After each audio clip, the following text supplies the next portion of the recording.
Abrió la boca para responder al juez, pero el primer sonido que salió no fue una palabra, fue un temblor. El tipo que hace que la gente se mueva incómoda en sus asientos. El tipo que provoca sonrisas burlonas de aquellos demasiado jóvenes para entender lo que el trauma le hace a la voz de un hombre. «Señor, yo...» Intentó, pero el tartamudeo se atascó en su garganta como alambre de púas. El juez se reclinó en su silla, cruzó los brazos y dijo con frialdad: «Tómese su tiempo, soldado. La guerra ya terminó». Hubo algunas risitas silenciosas en la parte trasera, y la secretaria del tribunal ni siquiera se molestó en ocultar su sonrisa. Pero lo que no sabían, lo que ninguno de ellos sabía, es que el hombre que este veterano una vez cargó en su espalda a través del fuego enemigo, sangrando e inconsciente, ahora llevaba 4 estrellas en sus hombros y ya estaba caminando por el pasillo hacia esa misma sala. Bienvenidos a Historias de Héroes. Antes de continuar con este poderoso testimonio, dime en los comentarios desde qué ciudad del mundo estás viendo este video hoy. Y si crees que historias como esta merecen ser escuchadas, presiona el botón de suscribirse. Nuestra comunidad crece cada día y te agradezco sinceramente por ser parte de ella. Llegó 15 minutos antes, tal como lo había hecho las últimas 3 veces. Las mismas botas, la misma carpeta apretada contra su pecho como un salvavidas, la misma mirada del guardia de seguridad en el detector de metales, mitad sospecha, mitad indiferencia. Nadie lo miraba 2 veces a menos que tropezara. Y aún así, no preguntaban por qué. Su nombre era Diego Mendoza, 68 años, ex cabo, tercio don Juan de Austria de la Legión Española. Sin antecedentes penales, sin familia, solo un rastro de papeles medio quemados en un incendio de almacén en 1982 y una voz que ya no seguía sus órdenes. Dentro de la pequeña sala del tribunal, el aire olía a tinta de impresora y cera para pisos. Una bandera detrás del estrado del juez, un reloj que hacía tic-tac demasiado fuerte. Diego se sentó en el lado izquierdo de la sala. No porque quisiera ser invisible, sino porque había aprendido hace mucho tiempo que la gente apartaba la mirada más rápido cuando te quedabas en las sombras. Abrió su carpeta, lentamente. Documentos de licenciamiento, fotos descoloridas, una carta firmada a mano por un médico ya fallecido. Nada de eso era suficiente. No la última vez, no la vez anterior. Siempre pedían más. Y cuando hablaba, cuando las palabras no salían limpias, sus ojos siempre se desviaban hacia abajo, hacia otro lado. La secretaria gritó su nombre. Mendoza. Diego Ta. Con el mismo tono monótono que usaba para las disputas de estacionamiento.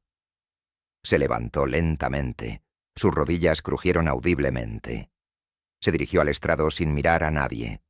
El fiscal, joven, confiado, apenas de 30 años, lo observaba como una tarea, no como una persona. El juez miró por encima de sus lentes, poco impresionado. «Esta es su apelación final, señor Mendoza», dijo el juez. «Está solicitando la reinstalación completa de los beneficios por discapacidad militar por lesiones sufridas durante el servicio en el norte de África». Diego asintió una vez. «Necesitará declarar su caso verbalmente para el registro». Diego abrió la boca. La primera sílaba se atascó, luego la siguiente. «Sí, señor», dijo, la mandíbula tensa, la garganta seca. Yo fui desdesplegado». El tartamudeo se profundizó. Su pecho se tensó. Trató de respirar, pero la presión en la sala era más fuerte que su voz. El juez se reclinó, desinteresado. «Relájese, señor Mendoza. No estamos bajo fuego». Algunas personas detrás de Diego se rieron entre dientes. El fiscal no parpadeó. Diego bajó los ojos. Lo intentó de nuevo. ¿En el 87? ¿88? El juez levantó una mano. alto. Revisaremos los documentos en su lugar. Claramente, este formato no es efectivo. Luego se dirigió a la secretaria. Honestamente, si no podemos entender el testimonio, ¿cómo se supone que lo evaluemos? Ahí fue cuando algo cambió en Diego. Solo ligeramente. No ira, no orgullo. Solo el débil parpadeo de algo ardiendo silenciosamente detrás de sus ojos. Abrió la carpeta y sacó una fotografía. Granulada, en blanco y negro. 6 hombres en un claro. Uno cargando a otro en su espalda. La sostuvo en alto. Ese es él, dijo. El que cargué. El juez no miró la foto, solo suspiró, y alcanzó el siguiente formulario. Pero lo que ninguno de ellos sabía, lo que Diego ni siquiera sabía, es que por el corredor, más allá de las puertas dobles, un hombre en uniforme de gala había entrado al edificio. Su nombre no estaba en la agenda. No había anunciado su presencia, pero llevaba un sobre sellado marcado para el tribunal. Urgente. Y 4 estrellas en su hombro que nadie podía ignorar. La puerta del tribunal se abrió lentamente, sin ceremonia, sin advertencia, solo un suave silbido de bisagras viejas y el eco hueco de botas pulidas cruzando un piso de baldosas. Al principio, nadie se dio cuenta. El fiscal mantuvo la cabeza baja, revisando la página 12 de un archivo que nunca había visto combate. La secretaria golpeó un bolígrafo contra su portapapeles, impaciente. El juez se frotó la sien, ya convencido de que este era otro caso de persistencia burocrática disfrazada de patriotismo. Pero entonces el alguacil se movió, no de repente, no con alarma, sino con una vacilación, como alguien reconociendo un rostro que solo había visto en fotografías. El hombre que había entrado no dijo una palabra. Caminó con propósito, pero no con velocidad, como si el tiempo le perteneciera. Su uniforme era impecable, no teatral, formal, y las estrellas en sus hombros no brillaban por accidente. 4 de ellas, el tipo de estrellas que reescribían conversaciones, que silenciaban habitaciones, que hacían que hombres 2 veces más grandes se hicieran a un lado sin que se les dijera. Llevaba una carpeta sellada bajo un brazo, y un silencio que no pedía permiso.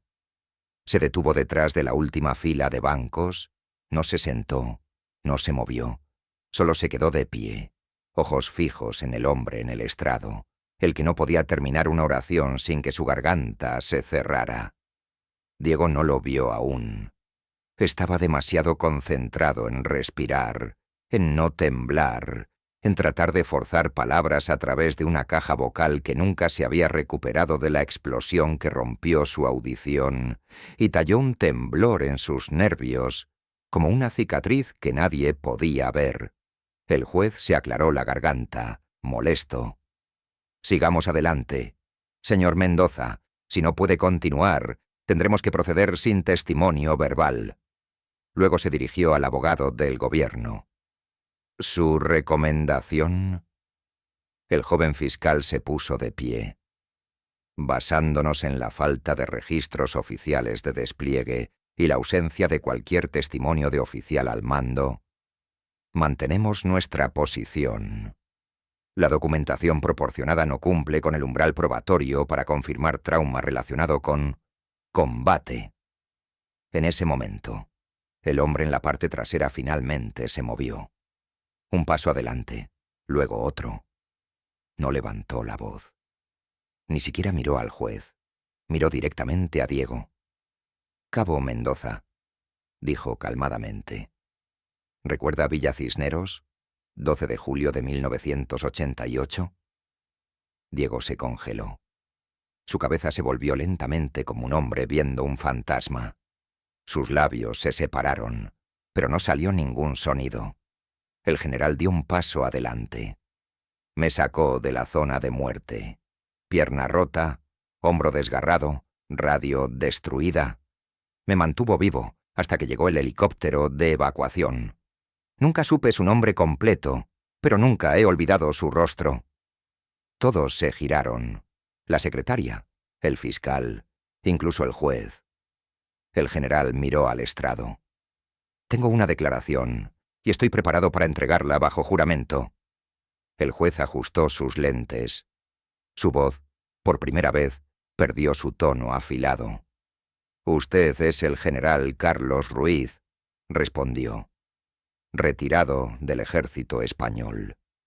He volado aquí hoy para testificar por qué este hombre me salvó la vida, y nadie que haga eso debería tener que suplicar por reconocimiento 50 años después». Diego aún no había hablado.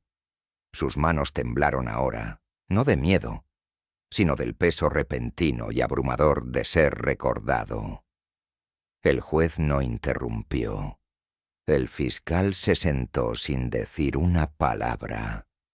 Y por primera vez en toda la audiencia, nadie estaba viendo a Diego tartamudear. Estaban escuchando lo que había sobrevivido. El general Ruiz se paró en la caja de testigos con la misma quietud que una vez había estabilizado operaciones enteras en territorio enemigo. No se movió, no se inquietó. Solo esperó mientras se administraba el juramento, su mano derecha levantada, su voz firme cuando dijo: «Sí, juro». El juez se reclinó ligeramente, consciente de que lo que estaba a punto de ser dicho no venía de la obligación, sino de la memoria, de algo más pesado que cualquier reglamento en su tribunal. Ruiz miró directamente al tribunal, no a sus notas, no a la carpeta, solo a ellos. Vi por primera vez al cabo Diego Mendoza el 12 de julio de 1988 en el Sahara Occidental. Villa Cisneros había sido atacada durante la noche. Asalto coordinado, bajas masivas. Perdimos el perímetro sur y la mitad de nuestras comunicaciones.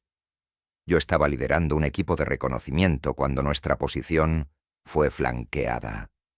Recibí 2 disparos en la pierna. Quedé inmovilizado. Mi segundo fue asesinado instantáneamente. Nuestra radio fue destruida en la explosión. Recuerdo arrastrándome detrás de una pila de sacos de arena, ya perdiendo sangre, cuando vi una silueta viniendo a través del humo. Pensé que era una alucinación. No lo era. Era Mendoza. La sala estaba completamente silenciosa. No había tecleo, no había respiración, solo la voz del general. Clara, baja, deliberada. No se suponía que estuviera allí. Su unidad había sido reasignada 2 días antes, pero se había quedado atrás para ayudar a evacuar a los heridos. Me alcanzó. Me sacó de debajo del fuego y comenzó a arrastrarme a través de terreno abierto, sin cobertura. La única razón por la que estoy vivo hoy es porque no me dejó atrás como el protocolo permitía. Recibió una bala en el hombro en el proceso. Aún así, no se detuvo. Nos llevó a ambos a la zona de evacuación antes de desmayarse. Desperté en un hospital de campaña 3 días después.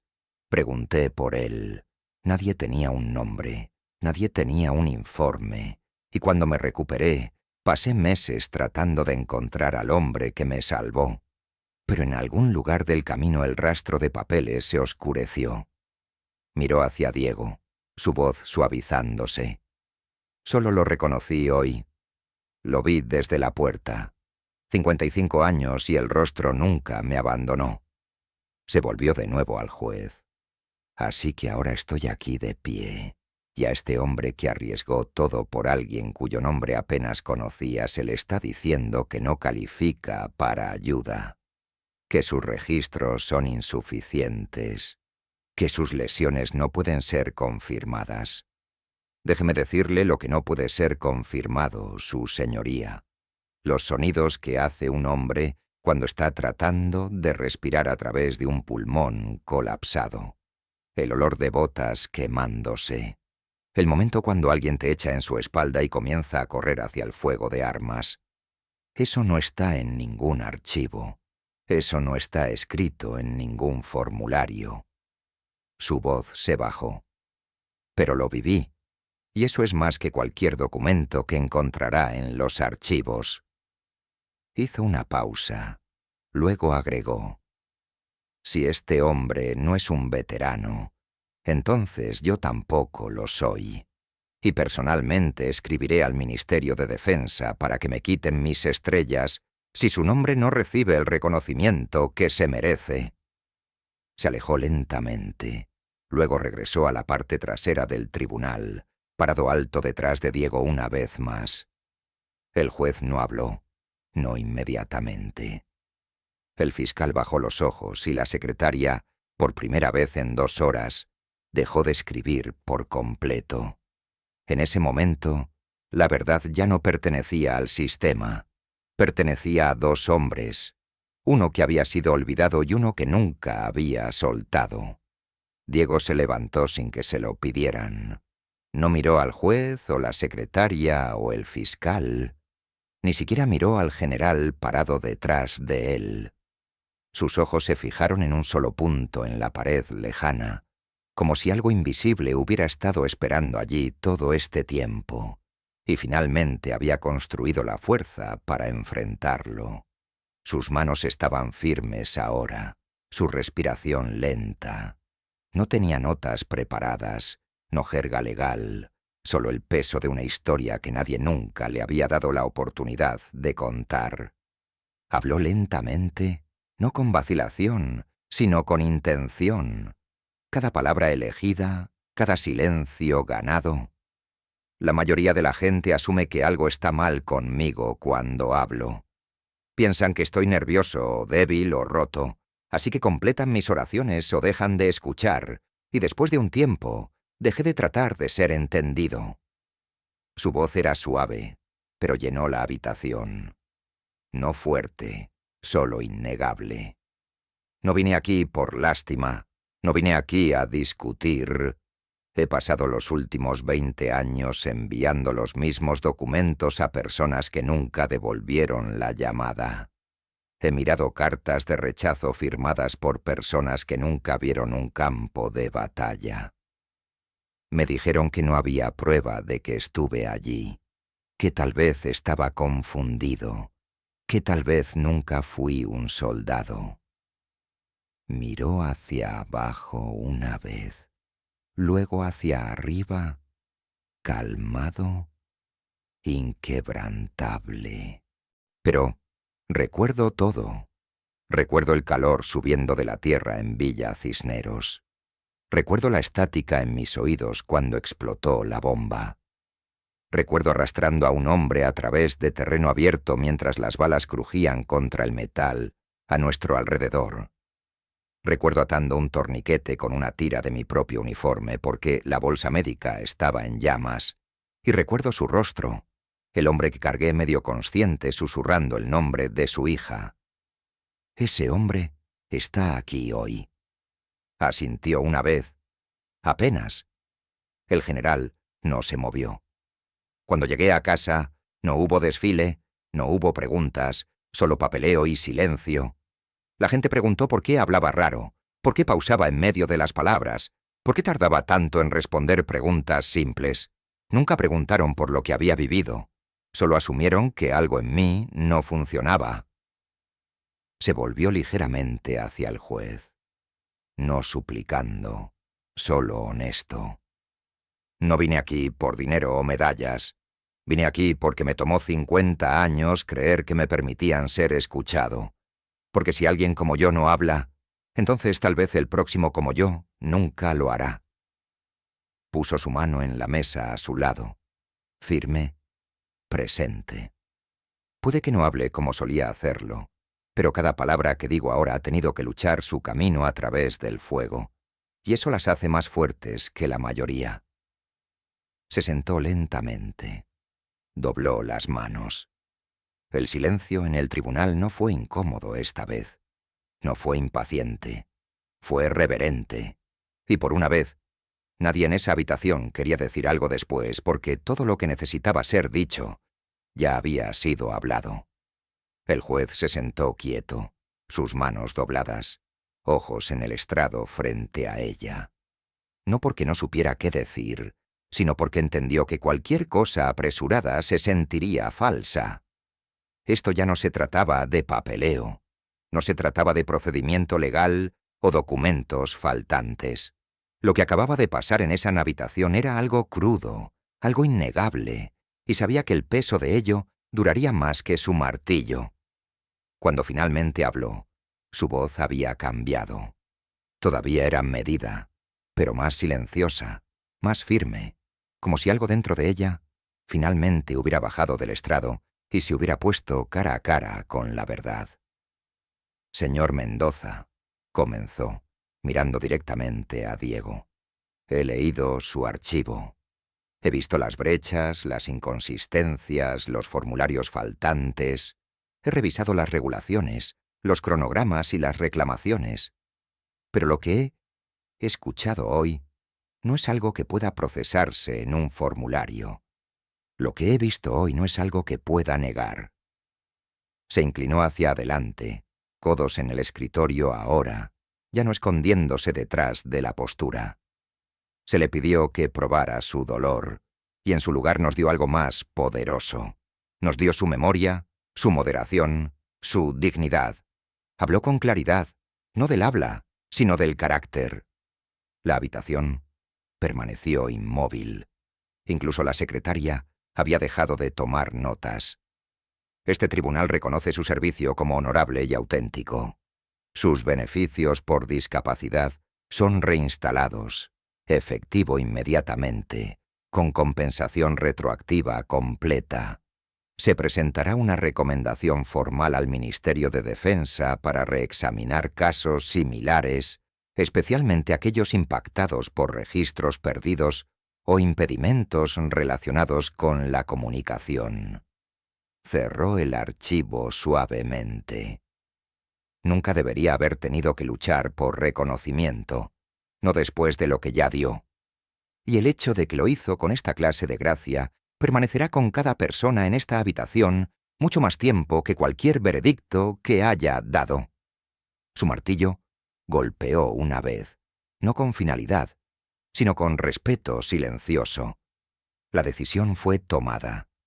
Pero nadie se levantó. Aún no, porque algo había cambiado, no solo en política, sino en presencia. Diego no reaccionó de inmediato. Se sentó inmóvil como un hombre que había aprendido a no confiar en el alivio hasta que fuera sólido. Pero cuando finalmente exhaló, algo invisible dejó su pecho, algo que había cargado por décadas sin saber su nombre.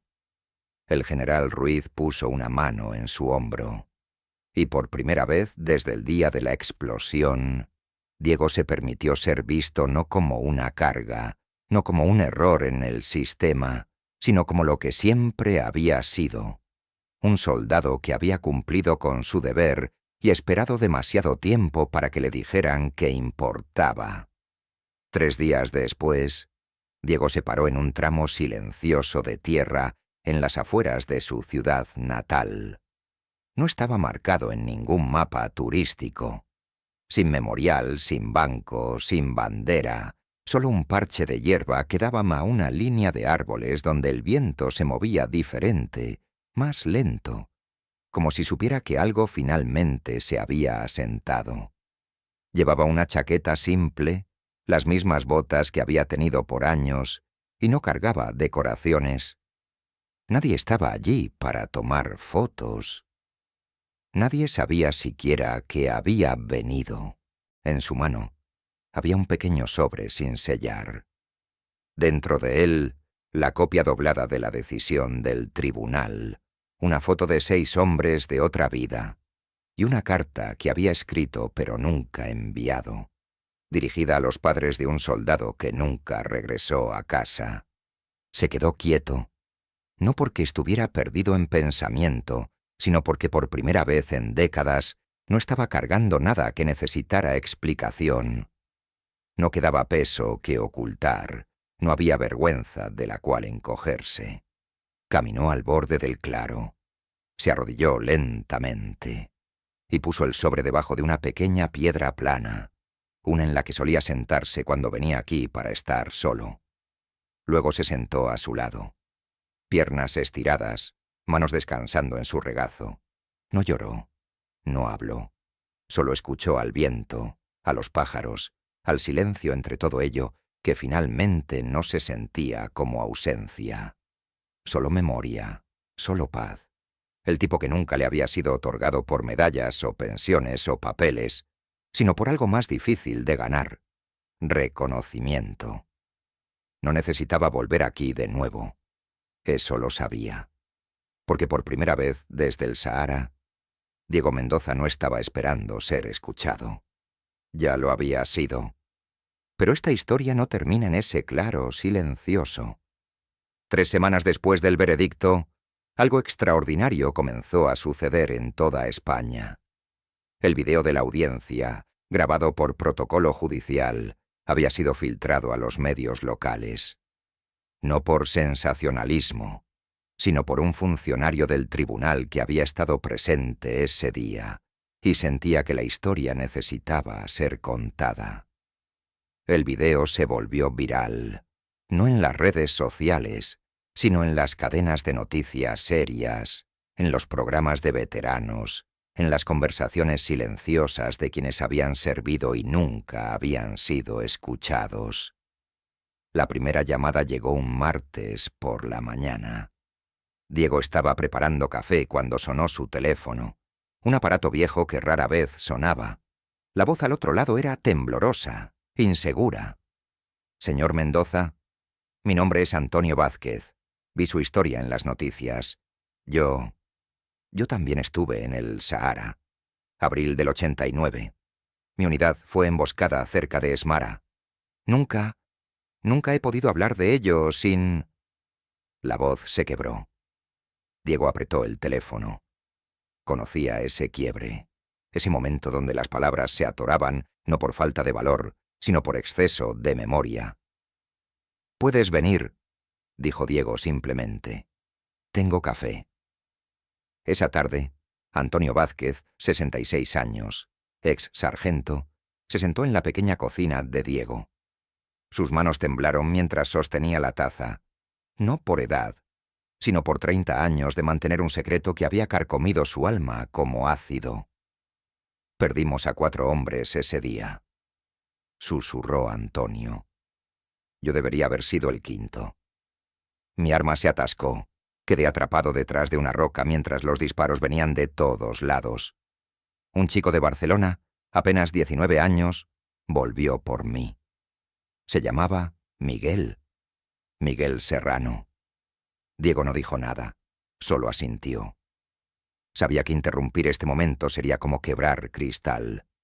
Miguel recibió 3 balas sacándome de allí. Murió en el helicóptero, camino al hospital. Yo viví. Cuando llegué a casa, su madre me preguntó qué había pasado. Yo no pude decírselo. No pude decirle que su hijo había muerto salvando a cara a un cobarde como yo. «No eres un cobarde», dijo Diego, su voz firme a pesar del tartamudeo que aún lo perseguía. «Los cobardes no vuelven por sus hermanos». Esa fue la primera de muchas conversaciones. La segunda llamada llegó 2 días después, luego otra y otra, como si la historia de Diego hubiera abierto una compuerta que había estado sellada por décadas. Carlos Méndez, de Cádiz, que había perdido 3 dedos en una explosión en 1985, pero nunca había solicitado compensación porque otros lo necesitaban más. Fernando López, de Bilbao, que había visto morir a su mejor amigo y había guardado las últimas palabras del muchacho durante 40 años, esperando el momento correcto para entregárselas a su viuda. José María Santos, de Valencia, que había desarrollado un tic nervioso después de una emboscada, pero había convencido a todos, incluso a sí mismo, que era solo estrés del trabajo. Uno por uno, comenzaron a llegar a la pequeña casa de Diego. No era planeado, no era organizado, era orgánico, como si las historias hubieran estado esperando una voz que las liberara. El general Ruiz, Se enteró de estas reuniones informales a través de un amigo en el ministerio. Una tarde de jueves, sin anunciarse, tocó la puerta de Diego. «Espero que no le moleste la intrusión», dijo cuando Diego abrió. «Pero creo que estos hombres necesitan más que café y conversación». Tenía razón.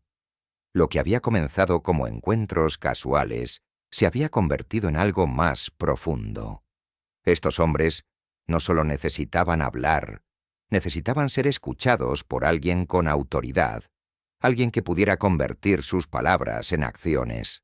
El general Ruiz, usando sus conexiones y su influencia, organizó lo que llamó sesiones de testimonio informal.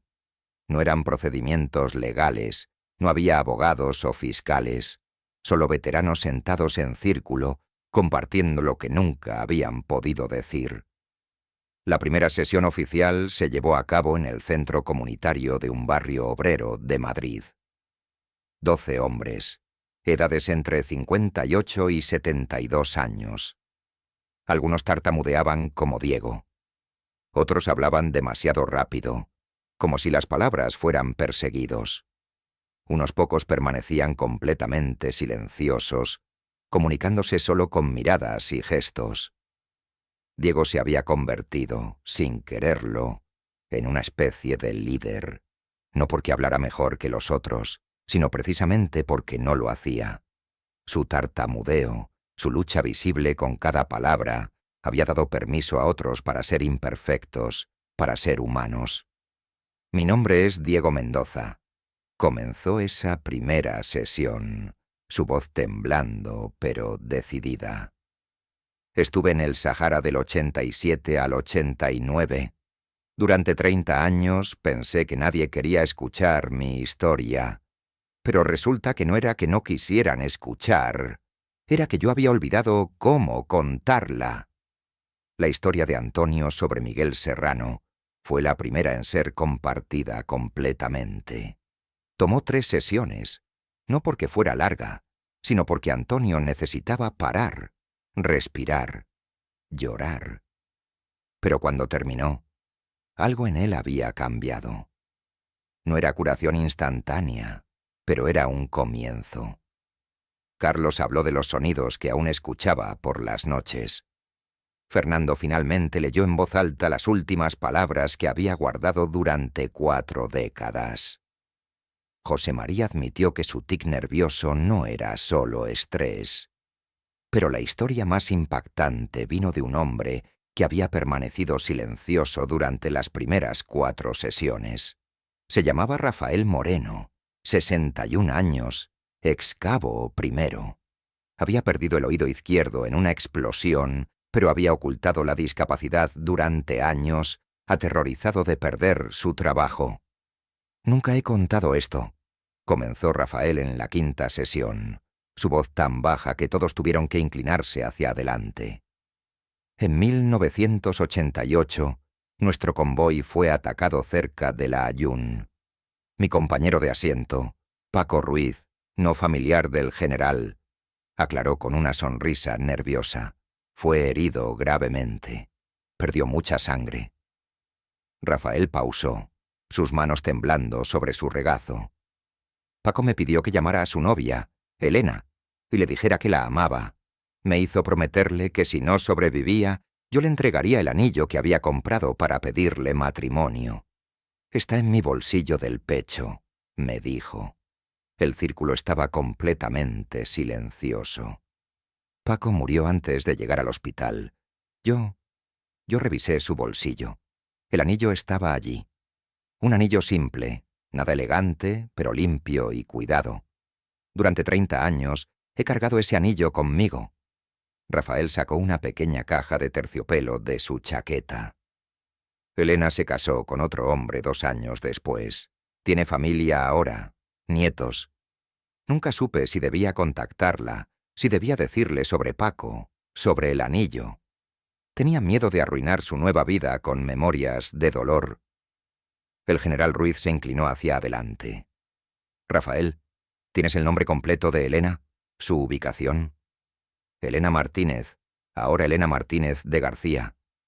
Vive en Sevilla. Con su permiso, dijo el general. Me gustaría ayudarlo a contactarla, no para perturbar su vida, sino para cerrar un círculo que ha estado abierto demasiado tiempo. 3 semanas después, Rafael viajó a Sevilla, acompañado por Diego y el general Ruiz. Elena, ahora de 59 años, abuela de 4 nietos, los recibió en su hogar con lágrimas en los ojos. Su esposo, comprensivo y bondadoso, había insistido en estar presente. Siempre me pregunté qué había pasado con Paco, dijo Elena mientras sostenía la pequeña caja. Su familia nunca me dijo nada específico, solo que había muerto sirviendo a su país. Nunca supe sobre el anillo. Abrió la caja lentamente. El anillo simple y dorado brillaba como si hubiera sido pulido ayer. Era exactamente lo que habría elegido, murmuró. Paco me conocía muy bien. Elena se volvió hacia Rafael. Gracias por cargarlo todos estos años. Gracias por no olvidarlo. Esa noche Elena insistió en que se quedaran para cenar. Durante la comida compartió memorias de Paco que Rafael nunca había escuchado. Paco cantando canciones tontas. Paco bailando mal, pero con entusiasmo. Paco escribiendo cartas llenas de chistes terribles y declaraciones de amor exageradas. Era un buen hombre, dijo Rafael. Era mi primer amor, respondió Elena. Y aunque mi vida tomó un camino diferente, nunca olvidé lo que representaba. Valentía, honor, lealtad. Mi esposo tiene esas mismas cualidades. Creo que Paco habría aprobado mi elección. Cuando se despidieron al día siguiente, Elena le dio a Rafael un abrazo largo y silencioso. «Ahora puedes descansar», le susurró. El impacto de estas sesiones comenzó a extenderse más allá del círculo original. Veteranos de otros conflictos empezaron a unirse. Hombres que habían servido en misiones de paz en Bosnia, en operaciones antiterroristas, en desastres naturales. Las historias variaban, pero el dolor compartido era universal. El Ministerio de Defensa tomó nota oficial. No para controlar o censurar, sino para apoyar. Se asignaron psicólogos especializados en trauma militar. Se estableció un fondo para ayudar con gastos médicos no cubiertos. Se creó un programa piloto para entrenar a profesionales de la salud mental en las necesidades específicas de veteranos con impedimentos del habla relacionados con el combate. Pero quizás el cambio más significativo fue cultural. La historia de Diego había comenzado una conversación nacional sobre el costo oculto del servicio militar. No solo las heridas físicas visibles, sino las cicatrices invisibles que afectaban la capacidad de un hombre para comunicarse, para conectar, para ser entendido. Las escuelas comenzaron a invitar veteranos para hablar sobre sus experiencias. Los estudiantes, inicialmente inquietos por los tartamudeos y pausas, pronto se encontraron cautivados por cada palabra trabajosamente pronunciada. Es más fácil escuchar a alguien que ha luchado por el derecho de hablar, escribió un estudiante de 16 años en su ensayo sobre la visita de Diego a su clase. Sus palabras significan más porque costaron más. Un año después del juicio, Diego recibió una invitación inesperada. El rey de España había solicitado una audiencia privada en el Palacio de la Zarzuela. No para una ceremonia pública, no para medios de comunicación, sino para una conversación personal. Diego, acompañado por el general Ruiz, llegó al palacio nervioso, pero determinado. El rey, conocido por su propio servicio militar, recibió a Diego en un salón privado, informal. «Su Majestad», comenzó Diego, luchando con las palabras como siempre. «Diego», interrumpió el rey suavemente. «Solo Diego. Y yo soy simplemente alguien que quería conocer al hombre cuya historia ha cambiado tantas vidas. Hablaron durante 2 horas. El rey, el mismo veterano, compartió sus propias luchas con el peso del comando, las decisiones difíciles, el costo personal del deber. Diego habló sobre el Sahara, sobre los hombres que no regresaron, sobre los años de silencio. Cuando la conversación terminó, el rey le pidió a Diego un favor. Quiero que considere permitirme establecer una fundación en su honor. No para glorificar la guerra, sino para asegurar que ningún veterano tenga que luchar solo por el derecho de ser escuchado. 6 meses después, la Fundación Diego Mendoza para Veteranos fue oficialmente lanzada. Su misión era simple: proporcionar apoyo integral a veteranos con impedimentos de comunicación relacionados con traumas de combate. Pero Diego insistió en una condición. Él no sería el rostro público de la fundación. En su lugar, cada año, un veterano diferente sería seleccionado para representar a la organización. Hombres y mujeres que, como él, habían encontrado su voz después de años de silencio. La primera representante fue María Carmen Vega, una ex sargento que había perdido parcialmente la audición en Afganistán y había desarrollado ansiedad severa al hablar en público. Su primer discurso, tartamudeado y pausado pero lleno de determinación, fue transmitido en televisión nacional. «Mi nombre es María Carmen Vega», comenzó, su voz temblando pero clara. «Y esta es mi historia». El círculo se había completado. La voz de Diego había encontrado eco en cientos de otras voces. Su tartamudeo había dado permiso a otros para ser imperfectos, para ser reales, para ser humanos. Pero la historia real apenas estaba comenzando. 2 años después del juicio que cambió su vida, Diego regresó al mismo claro donde había depositado el sobre con sus memorias. Esta vez no estaba solo. Antonio, Rafael, Carlos, Fernando, José María, María Carmen y decenas de otros veteranos lo acompañaron. No fue una ceremonia. No hubo discursos preparados. Solo hombres y mujeres que habían cargado silencio durante décadas, finalmente en paz con sus voces imperfectas. Diego se arrodilló junto a la misma piedra plana donde había dejado sus memorias 2 años antes. El sobre seguía allí, protegido por la piedra, ahora descolorido por el clima, pero intacto. Lo abrió lentamente. La foto de 6 hombres en el Sahara, la copia de la decisión del tribunal, la carta nunca enviada a los padres del soldado caído.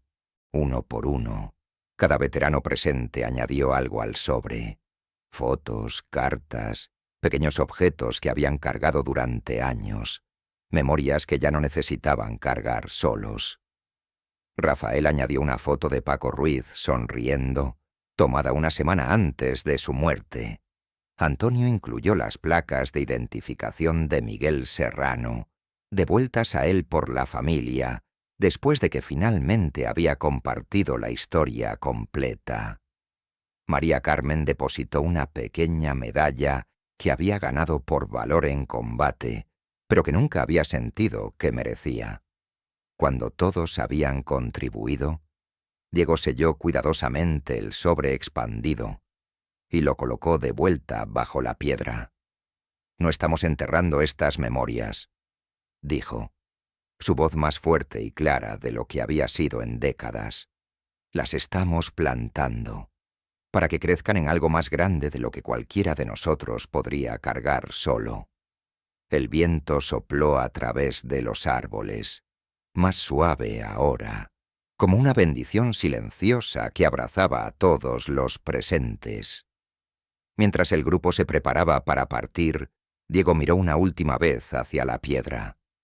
Ya no era un marcador de dolor, sino un monumento a la supervivencia, a la hermandad, al poder de las voces imperfectas, unidas en verdad.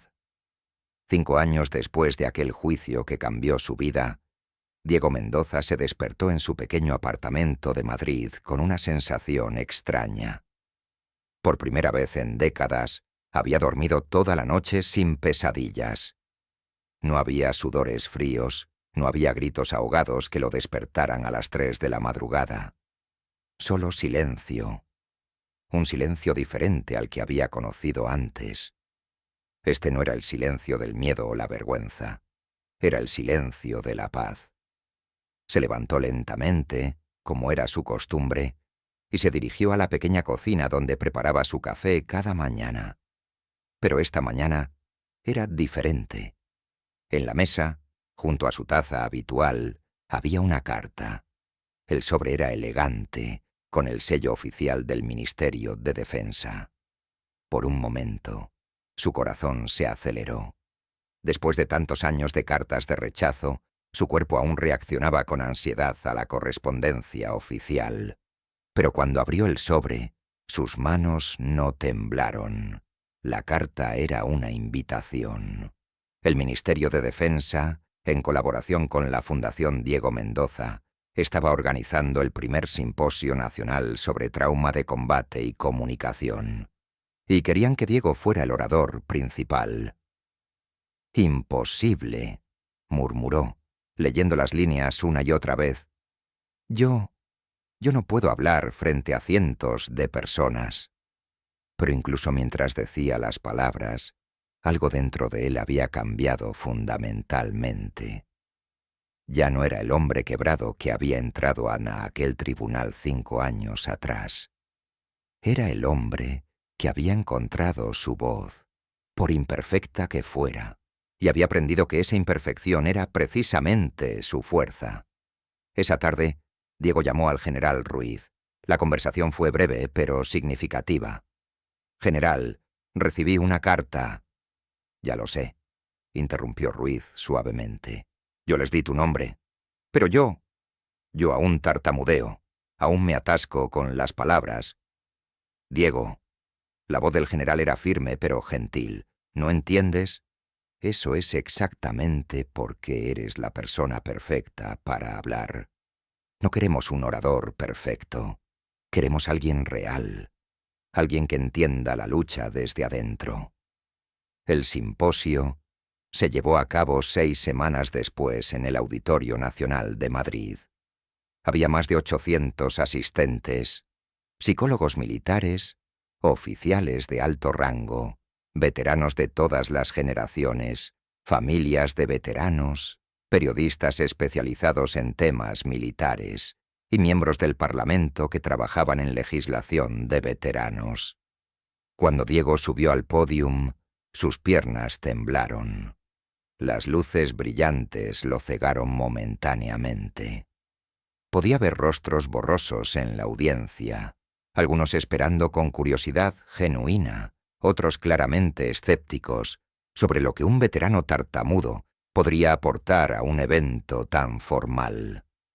Se aclaró la garganta, agarró el micrófono con manos que ya no sudaban tanto como antes, y comenzó.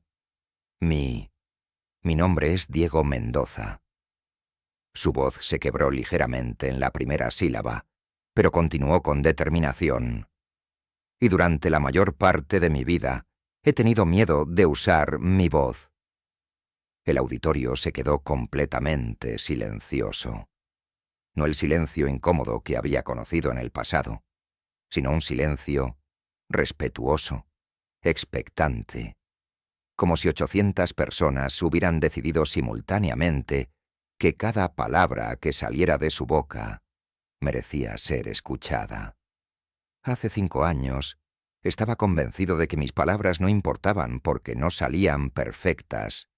Pensaba que porque tartamudeaba, porque me atascaba, porque pausaba en lugares extraños, nadie querría escuchar lo que tenía que decir. Diego pausó, tomó un sorbo de agua y continuó con más confianza. «Pero aprendí algo en aquel tribunal, y lo he confirmado en los años desde entonces. No son las palabras perfectas las que cambian corazones, son las palabras verdaderas. Y la verdad no siempre sale suave. A veces sale rota, astillada, sangrando. Pero eso no la hace menos verdadera, la hace más humana. Durante los siguientes 45 minutos, Diego contó su historia completa por primera vez en un foro público tan amplio. Habló sobre el Sahara, sobre cargar al general Ruiz a través del fuego enemigo, sobre los años de silencio que siguieron, sobre el tribunal que casi lo quebró, y sobre todo lo que había florecido después de ese momento de vulnerabilidad absoluta. Su voz se quebró varias veces. Tuvo que pausar para respirar. Algunas palabras se atoraron y tuvo que repetirlas. Pero cada imperfección solo hizo que su mensaje fuera más poderoso, más auténtico, más imposible de ignorar. Cuando terminó, el auditorio permaneció en silencio por varios segundos. Luego, lentamente, una persona se puso de pie. Era María Carmen Vega, la representante actual de la Fundación. Luego se levantó otra persona, y otra, hasta que todo el auditorio estaba de pie, aplaudiendo no solo con sus manos, sino con sus corazones, con sus almas, con el reconocimiento profundo de haber presenciado algo genuinamente transformador. Pero el momento más impactante vino después. Durante la sesión de preguntas y respuestas, una mujer joven, probablemente de 30 años, se acercó al micrófono en el pasillo. Era claramente nerviosa, sus manos temblando mientras sostenía un papel arrugado. «Señor Mendoza», comenzó, su voz apenas audible. «Mi padre sirvió en Bosnia en los años 90. Cuando regresó ya no era el mismo hombre. Desarrolló un tartamudeo severo, ataques de pánico, insomnio, pero nunca nos explicó por qué. Se volvió distante, enojado consigo mismo más que con nosotros. Murió hace 2 años de un infarto, sin nunca habernos contado completamente qué había pasado allí». La mujer pausó, luchando por mantener la compostura mientras todo el auditorio esperaba en silencio absoluto. Después de escucharlo hoy, creo que finalmente entiendo. Mi padre no era débil. No estaba roto de manera irreparable. Estaba cargando algo que era demasiado pesado para las palabras normales y nunca encontró un lugar seguro donde depositar esa carga. Diego asintió lentamente, sintiendo el peso familiar del reconocimiento, de ver su propia historia reflejada en la experiencia de otra familia. «¿Cuál era su nombre?», preguntó suavemente. «Capitán Eduardo Vega».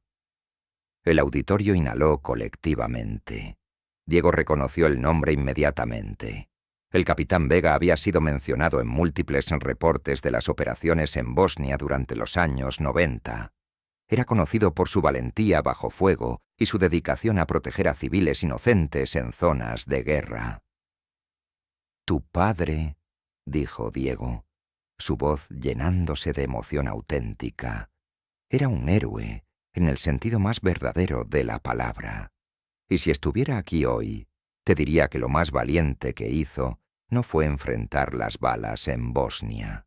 Fue venir a casa cada día y tratar de vivir con lo que había visto, día tras día, año tras año, sin las herramientas que necesitaba para procesar esa experiencia». La mujer comenzó a llorar, pero no lágrimas de tristeza, sino de una comprensión que había estado esperando durante años. «Ojalá él hubiera tenido alguien como usted, alguien que entendiera, que le hubiera dado permiso para ser imperfecto». «Él nos tenía a todos nosotros», respondió Diego, mirando a toda la audiencia. «Solo que, como sociedad, no supimos cómo escuchar, pero eso está cambiando. Tu padre no murió en vano si su historia ayuda a que otros veteranos sepan que no están solos». Ese intercambio catalizó algo mucho más grande de lo que nadie había anticipado. Después del simposio, no solo decenas, sino cientos de familias de veteranos comenzaron a contactar la Fundación Diego Mendoza. No eran solo los veteranos quienes necesitaban ayuda. Eran sistemas familiares enteros que habían vivido con las ondas expansivas del trauma no tratado durante años, a veces décadas. La Fundación se vio obligada a expandir dramáticamente sus servicios. Se crearon programas de terapia familiar especializada, grupos de apoyo para cónyuges e hijos de veteranos, programas educativos para ayudar a las familias a entender los efectos del trauma de combate y centros de recursos comunitarios en todas las principales ciudades de España. Uno de los casos más conmovedores fue el de la familia Herrera de Barcelona. Miguel Herrera, un ex sargento que había servido en múltiples despliegues en Afganistán, había regresado a casa con severo trastorno de estrés postraumático, lesión cerebral traumática leve y problemas significativos de habla. Su esposa, Carmen, y sus 2 hijos adolescentes habían pasado años caminando sobre cáscaras de huevo, sin saber cómo ayudar o incluso cómo comunicarse efectivamente. Él solía contarnos historias todo el tiempo antes de sus despliegues, explicó Carmen durante una de las primeras sesiones familiares en la fundación. Era divertido, siempre bromeando, siempre cantando canciones tontas mientras cocinaba. Cuando regresó de su último despliegue, apenas hablaba. Y cuando lo hacía, era diferente.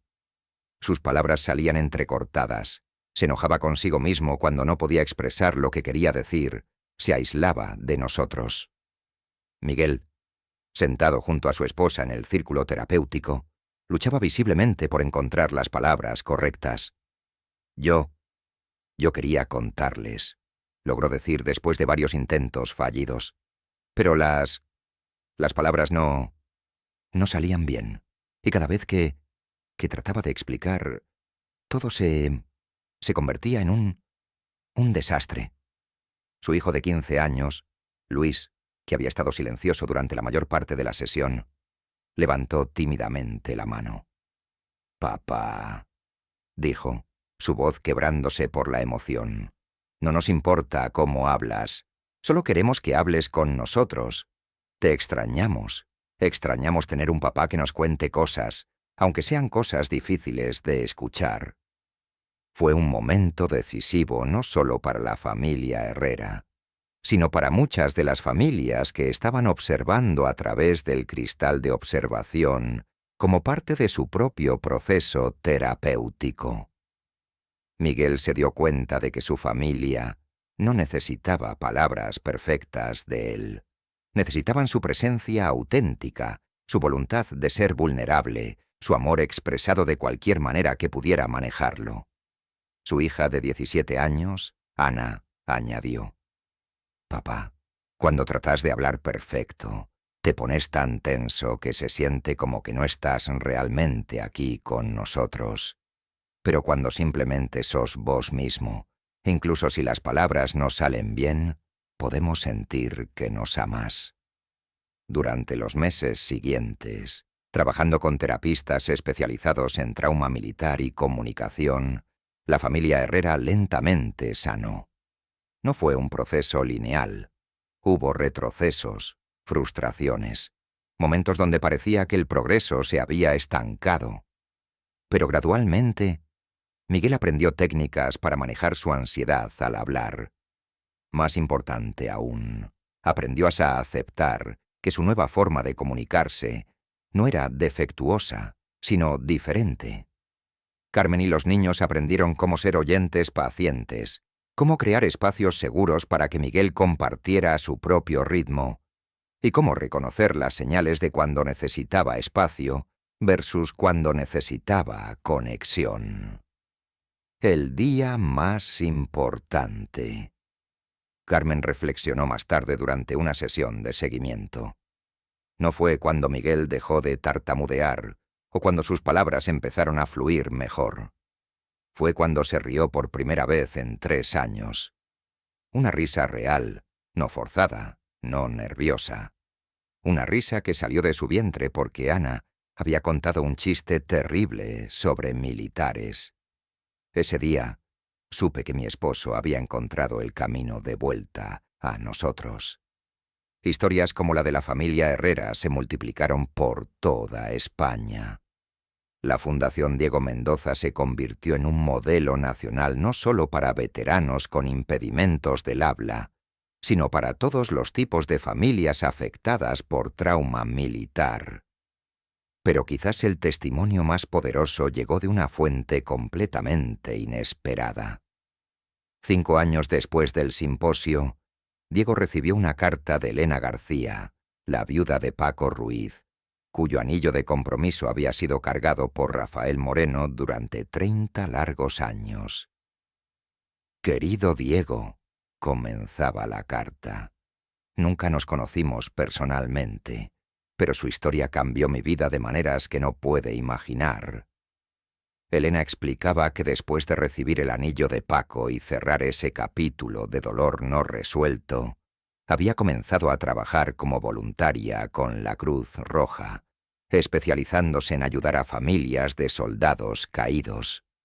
Su experiencia con Rafael le había enseñado el poder del cierre, de completar historias inacabadas, de honrar a los muertos ayudando a los vivos. «He ayudado a más de 200 familias a encontrar paz», escribía. Algunos necesitaban información sobre cómo murieron sus seres queridos. Otros necesitaban efectos personales que se habían perdido en la burocracia militar. Algunos simplemente necesitaban a alguien que los escuchara mientras compartían recuerdos que habían mantenido guardados durante décadas. Pero la parte más conmovedora de su carta llegaba al final. «Mi esposo actual, quien usted conoció en Sevilla, ha sido increíblemente comprensivo con este trabajo. Él dice que Paco estaría orgulloso de que su memoria haya ayudado a tantas otras personas a sanar. A veces el regalo más grande que podemos darle a los muertos es honrarlos ayudando a los vivos». Adjunta a la carta de Elena había una fotografía, un grupo de más de 100 personas, todas familias a las que había ayudado a encontrar el cierre a través de su trabajo voluntario. En el centro de la foto estaba Elena misma, sosteniendo el anillo de Paco, pero ya no como un símbolo de pérdida, sino como un recordatorio del amor que continúa más allá de la muerte. Este anillo, concluía su carta, ya no representa pérdida. Representa amor que continúa, esperanza que perdura, y el poder de las historias para sanar incluso las heridas más profundas. Gracias por enseñarme que ninguna historia de dolor tiene que terminar en silencio. Diego sostuvo la fotografía durante largos minutos, lágrimas corriendo por su rostro. No lágrimas de tristeza, sino lágrimas de asombro por cómo un momento de valor en aquel tribunal, 5 años atrás, había creado ondas expansivas que tocaron tantas vidas de maneras que nunca podría haber imaginado. Esa tarde llamó a Rafael Moreno. «Rafael», le dijo cuando su viejo amigo respondió, «tienes que ver algo». Se encontraron en su café habitual, el pequeño lugar donde el grupo de apoyo de veteranos había comenzado a reunirse informalmente años atrás. Diego le mostró la carta de Elena y la fotografía. Rafael estudió la imagen cuidadosamente, sus dedos trazando los rostros de personas que habían encontrado paz a través del trabajo de Elena. 30 años cargué ese anillo», dijo suavemente. 30 años de culpa, de preguntarme si estaba haciendo lo correcto, si debería haber encontrado una manera de contactarla antes. Ahora veo que todo pasó exactamente como necesitaba pasar. Miró a Diego. «Si tú no hubieras encontrado tu voz en aquel tribunal, si yo no hubiera encontrado el valor para hablar en nuestras sesiones grupales, si Elena no hubiera recibido el cierre sobre Paco, ninguna de estas personas habría sido ayudada». Diego asintió, sintiendo el peso y la belleza de las conexiones invisibles que unen todas las historias humanas. Es fascinante cómo funciona la vida.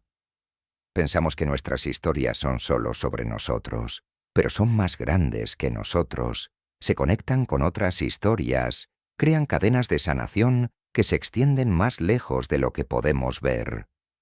Su conversación fue interrumpida por un joven que se acercó a su mesa. Tenía tal vez 25 años, llevaba un uniforme militar con galones de teniente. «Disculpe», dijo nerviosamente. «¿Es usted Diego Mendoza?» Diego asintió. «Mi nombre es Teniente Carlos Mendoza. Sin relación familiar», añadió rápidamente con una sonrisa nerviosa. «Solo quería decir gracias». «¿Gracias por qué?», preguntó Diego. «Me diagnosticaron impedimento del habla relacionado con estrés de combate después de mi despliegue en Mali el año pasado. Me dijeron que mi carrera militar había terminado, que no podía liderar hombres y no podía hablar claramente». El joven teniente pausó, organizando sus pensamientos. «Pero luego vi su video del simposio. Escuché su historia. Me di cuenta de que el liderazgo no se trata de palabras perfectas. Se trata de conexión auténtica, de valor, de hacer lo correcto incluso cuando es difícil». Se enderezó ligeramente.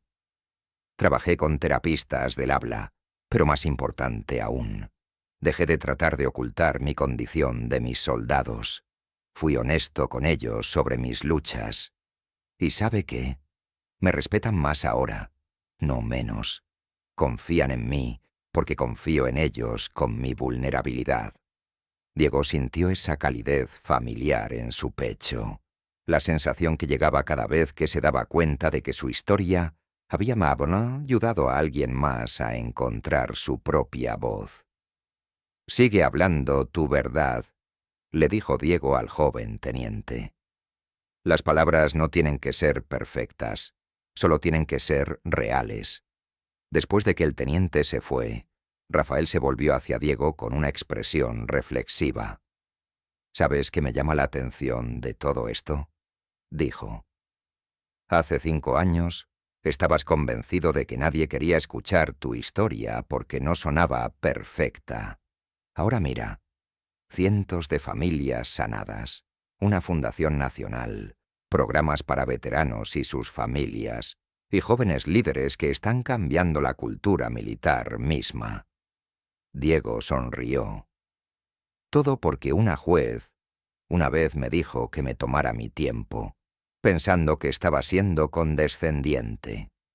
Poco sabía que tomarnos nuestro tiempo, permitir que nuestras imperfecciones se mostraran, era exactamente lo que el mundo necesitaba». Mientras el sol comenzaba a ponerse sobre Madrid, Diego reflexionó sobre el extraordinario viaje que había comenzado en aquel tribunal 5 años atrás.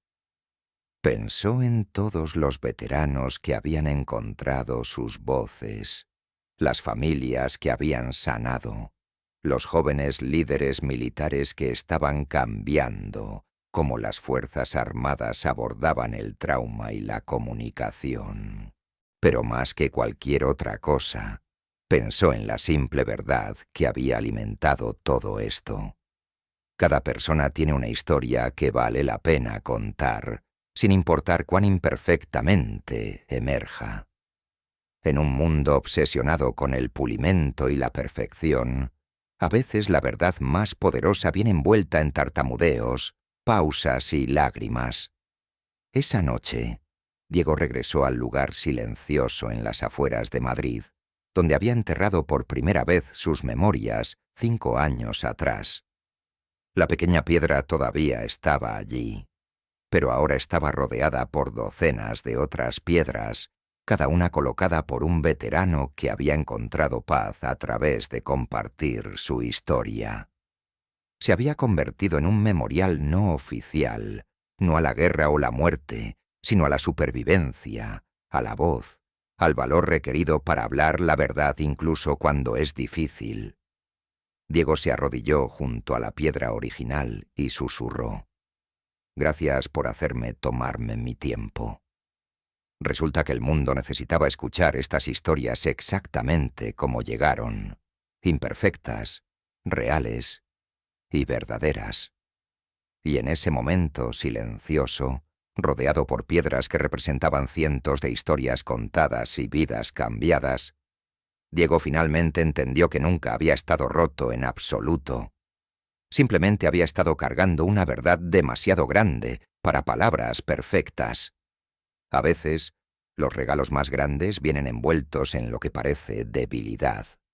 Y a veces, las voces más poderosas son aquellas que luchan por hablar, porque conocen el peso de cada palabra que luchan por decir. La historia de Diego Mendoza continuó expandiéndose hacia afuera, tocando vidas que nunca conocería, inspirando valor que nunca presenciaría, creando cambio que nunca podría haber imaginado cuando tartamudeó por primera vez esas palabras aterradoras en un tribunal 5 años atrás. Porque así es como funciona la verdad. Una vez que encuentra su voz, sin importar cuán imperfecta, se niega a ser silenciada de nuevo. Y cuando esa verdad se encuentra con otras verdades, cuando una voz tartamudeante inspira a otra, cuando una historia imperfecta libera a cientos más, el mundo se convierte en un lugar donde el heroísmo ya no requiere perfección, sino simplemente la valentía de hablar. 10 años después del juicio que cambió todo, Diego Mendoza recibió una llamada que no esperaba. Era del Ministerio de Defensa, pero esta vez la voz al otro lado era diferente. Cálida, respetuosa, llena de una admiración genuina que Diego aún no sabía cómo manejar completamente. Señor Mendoza, soy la ministra de Defensa, Isabel Rodríguez. Tengo el honor de informarle que Su Majestad el Rey ha aprobado su nominación para la medalla al mérito militar con distintivo blanco. Diego casi dejó caer el teléfono. Ministra, yo... no entiendo. Yo nunca solicité ninguna medalla. No, señor, no la solicitó. Fue nominado por más de 300 veteranos que han sido ayudados por su fundación, por el general Ruiz, por miembros del Parlamento de todos los partidos políticos y por familias de soldados de toda España.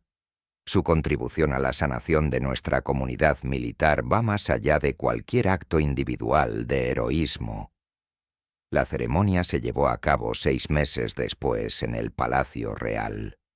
Diego, ahora de 73 años, caminó lentamente hacia el rey, flanqueado por Rafael Moreno, Antonio Vázquez, María Carmen Vega y docenas de otros veteranos que habían encontrado sus voces a través de los años.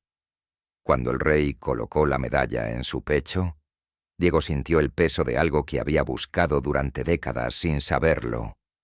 No reconocimiento por su perfección, sino aceptación de su humanidad completa, tartamudeos incluidos. «Diego», dijo el rey en voz baja, solo para él, «tu voz imperfecta ha sanado más corazones que 1000 discursos perfectos. Gracias por enseñarnos que la verdadera fortaleza viene de la vulnerabilidad». En la recepción después de la ceremonia, Diego se encontró rodeado por personas cuyas vidas había tocado indirectamente. Había nietos de veteranos que ahora entendían mejor a sus abuelos silenciosos. Había jóvenes terapistas que habían sido entrenados en los métodos desarrollados por la Fundación. Había políticos que habían cambiado leyes basándose en los testimonios que habían surgido de aquellas primeras sesiones en círculo. Pero la conversación que más lo conmovió fue con una niña de 8 años, la hija de un veterano de Afganistán que había comenzado a tartamudear después de presenciar un ataque con bomba en Kabul. «Señor Diego», le dijo la niña con la seriedad que solo los niños pueden mostrar, «mi papá dice que usted le enseñó que está bien no hablar perfecto». Diego se arrodilló para estar a su altura. «¿Y qué piensas tú de eso?»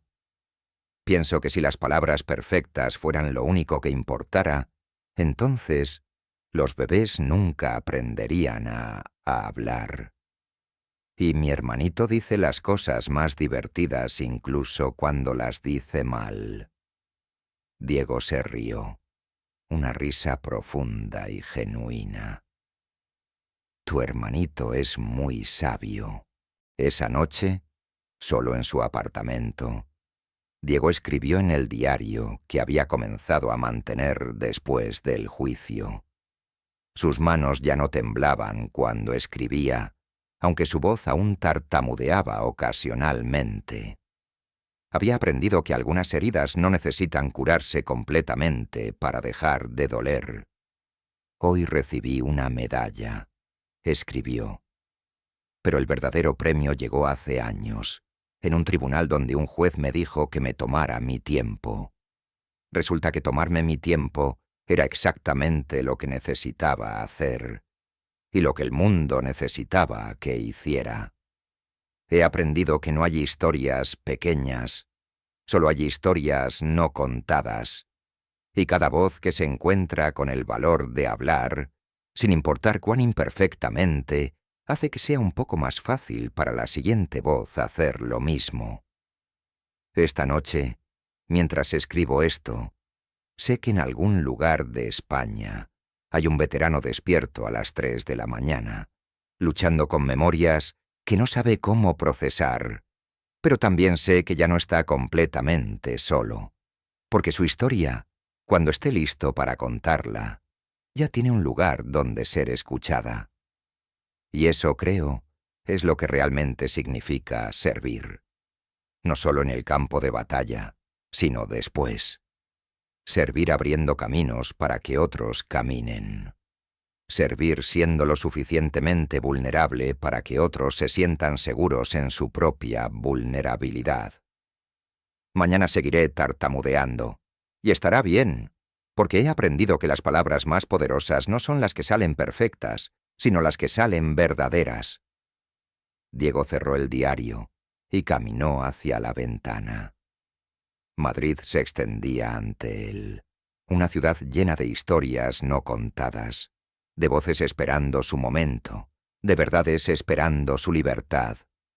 En la distancia podía ver las luces del hospital militar donde algunos de sus veteranos, así los llamaba ahora con cariño, estaban recibiendo tratamiento. Podía imaginar las sesiones de terapia que se llevarían a cabo mañana, los momentos de avance, los momentos de retroceso, la lenta y constante marcha hacia la sanación. Y en algún lugar, en las afueras de Madrid, una pequeña piedra seguía marcando el lugar donde todo había comenzado. Rodeada ahora por cientos de otras piedras, cada una representando una historia contada, una vida cambiada, una voz encontrada. La historia de Diego Mendoza había terminado, pero las historias que había inspirado continuarían para siempre. Porque esa es la verdadera naturaleza del heroísmo. No es un acto singular de perfección, sino una onda expansiva de valor que inspira a otros a encontrar su propia fuerza. Y en el silencio de esa noche madrileña, si hubieras sabido cómo escuchar, podrías haber oído el eco de cientos de voces imperfectas, todas hablando su verdad, todas sanando, todas recordando que las palabras más poderosas del mundo no son las que se dicen perfectamente, sino las que se dicen con el corazón. El veterano que tartamudeaba había encontrado su voz, y al hacerlo, había ayudado a toda una nación a recordar cómo escuchar.